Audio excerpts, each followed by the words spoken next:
and welcome to the Art of Decluttering podcast. I'm your host, Amy Revell, and we are in our 101 series. We're going through everybody's home, room by room, kind of doing a decluttering like checklist. How much can I declutter? And I'm giving you organising hacks and cheat sheet of how can you organise your spaces better.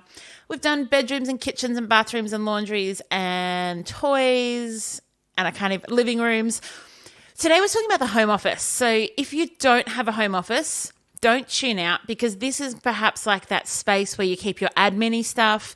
It might be the space where you've got paperwork, or you've got stationery, or you've got your printer or printer paper or labels, or it might be somewhere in the house that you're keeping like the scissors or your USB sticks or the laptops live. It's all of that kind of admin-y center of your home. For our house, Cal and I both have home offices because we both work from home quite a lot. My office is not really an office. It's just like part of a front room at our house. And then Lucky Cal has his own office with a door, and we're currently in the process of building him a pod that he's going to have an outside office. So that's exciting. What it means, though, is that there's often two places in our house that our home office-y stuff lives. So I'm going to go through the kind of decluttering checklist with you and talk about your home office or your admin space, or you might even be looking at your work office and going, yeah, actually guilty as charged. I need to declutter that space. And I'm going to not pull any punches today, because I am blown away by how much stuff people keep in their home offices that they absolutely do not need to.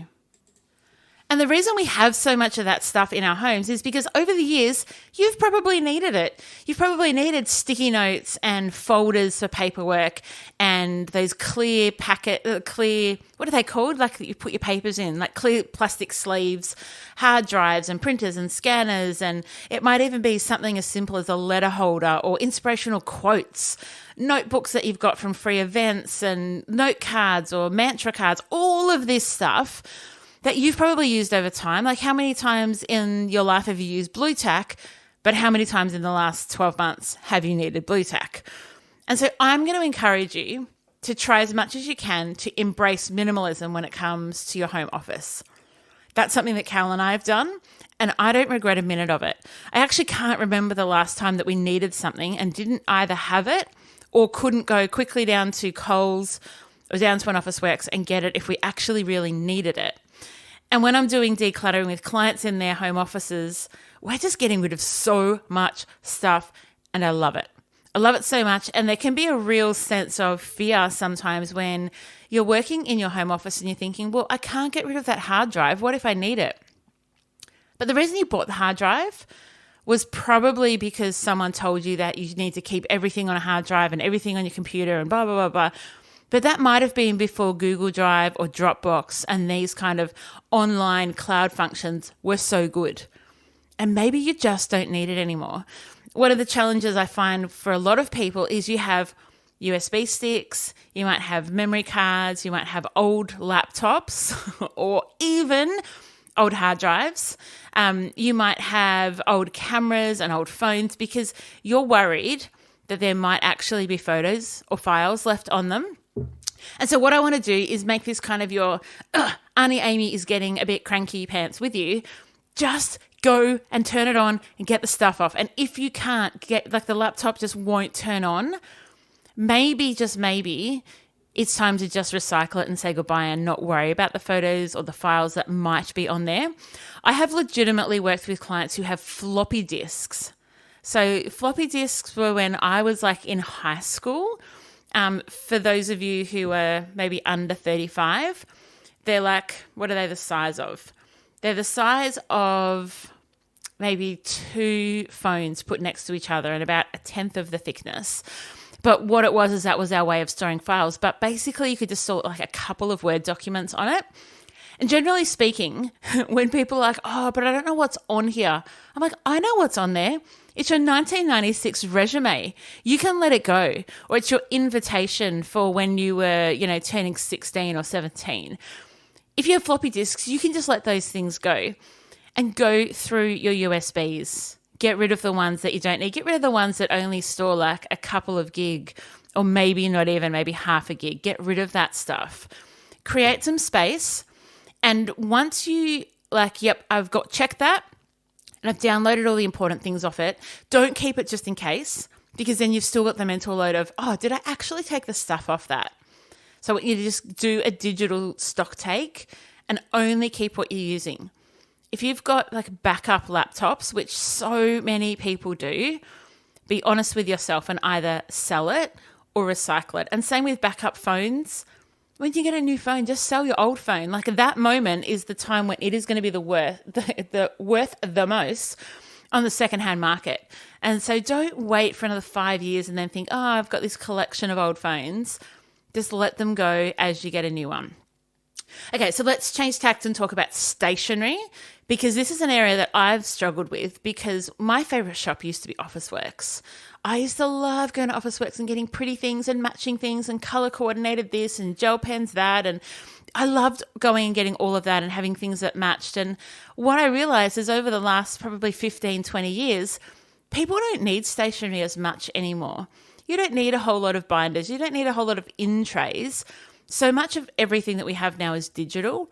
And I really want you to be ruthless when you're going through your stationery supplies. I want you to think about things like stamps, stamps that you would rubber stamp something, or sharpeners and erasers. If you have more than maybe one of those in your house, you probably don't need that many. Even glue sticks or tape or labels, or even something like a scanner. Do you actually use a scanner anymore? Or you're more likely to use a scanner app on your phone? Have a think about what you can get rid of. What about those pencils and pens that you don't actually like conference pens? They're usually pretty rubbish. If you've got favorite pens, just keep those and get rid of all other pens. Think about sticky tape and scissors, and how much of this stuff do you need, and how much are you just letting it clutter up your office, clutter up the drawers in your kitchen, take up space when you're not actually using it? Do you really need a full collection of gel pens now that you're no longer a 16-year-old girl? Do you really need Sharpies in every color when you only ever need one Sharpie at a time? Be ruthless and go through. You can often take most of this stuff to Officeworks and recycle it. They've got big boxes, a wall of boxes as you generally walk into a store, and you can recycle stuff like printer cartridges and pens and highlighters and laptops, and there's heaps of stuff you can recycle there. Another thing that is often a culprit in a home office is course notes and training booklets and catalogs. If you haven't referred to it in the last 12 months, I really want you to think about, can you let it go? Particularly if it's a course that you completed and it was a 3-day training course. You got a booklet, you use the booklet at the time. Maybe you've taken on, 5% of what you learned, which is about as much as you can expect to take on from any one conference or course or training that you do. You don't need to keep that booklet. You can let it go. Let go of any old catalogs. As much as I love IKEA, the amount of homes that I go into that have the last 6 years of IKEA catalogs, I'm let them go. Those products maybe don't even exist anymore. The prices probably are not right. Find everything that you need online. And so getting rid of those things are going to create some space and reduce that mental load of thinking, oh, should I be keeping my school? You know how some schools send out to the alumni, still send out the school annual magazine? You don't have to keep all of those. Even if you want to read through it, but then get rid of those things because they're just taking up space. I'm going to do a whole episode on paperwork just to tackle that as a 101. It might be a bonus. It might be in a few months' time. But paperwork, you probably don't need 80% or more of the paperwork that you're keeping. And particularly if you're keeping that in a big bulky thing like a filing cabinet.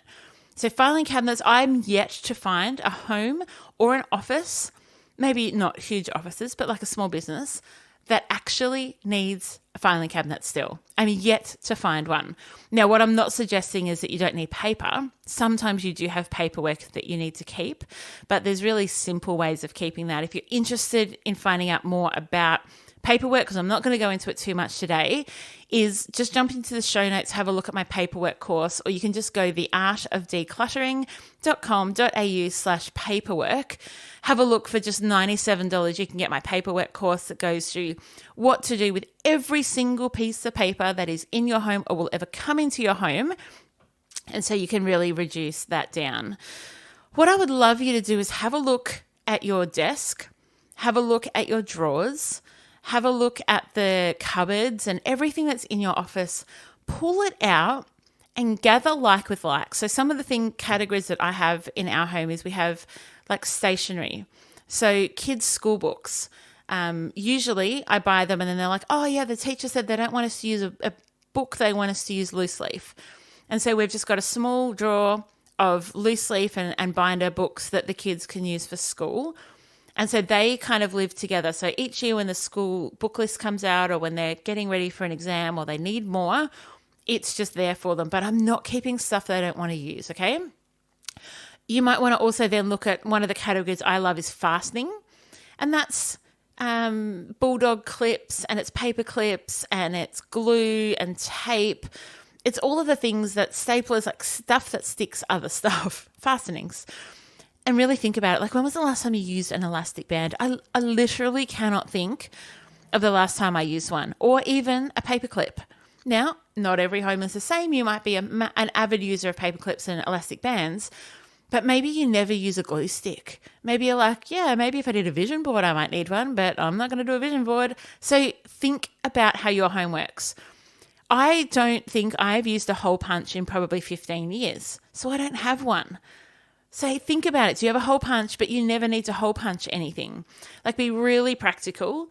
And one of the really big things as well is your tech.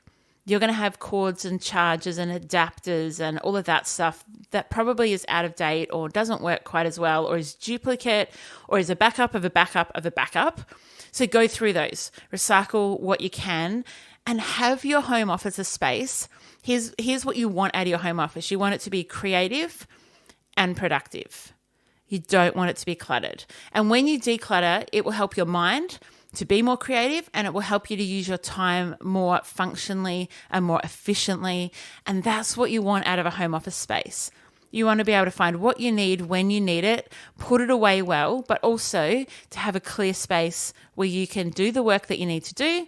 Clear it up so you don't feel like, either at the office that it's always messy or at your home where you're like, oh, I really should close that door. So I hope it's been helpful. I would love to see some photos of your home offices. So jump over to the Facebook community, the Art of Decluttering community on Facebook. Just snap a photo and be like, hey, this is my space. Here's where I need help.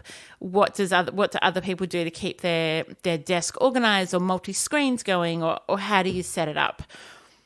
Thank you. It has been great continuing through the 101 series with you. I really want to encourage you to actually go and do this stuff. Don't just go week by week and listening and downloading the stuff from the course page, which again, you can find in the show notes, so that you can download what I've been talking about today, but actually do it. That's where you're going to have the breakthrough. That's where you're going to go, this was worth it. I've implemented what I've learned.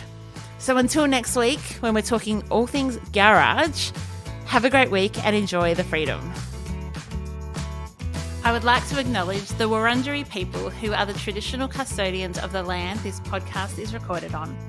I would also like to pay respects to their elders, both past and present, of the Kulin Nation, and extend that respect to other Indigenous Australians. Thank you so much for joining me today. If you enjoyed today's episode, I would love you to rate and review the show on your podcast app. That will help others to find the Art of Decluttering podcast as well. If you'd like any more information, you can visit theartofdecluttering.com.au. And I would love to see you in my Facebook group. Just search the Art of Decluttering community on Facebook and join today.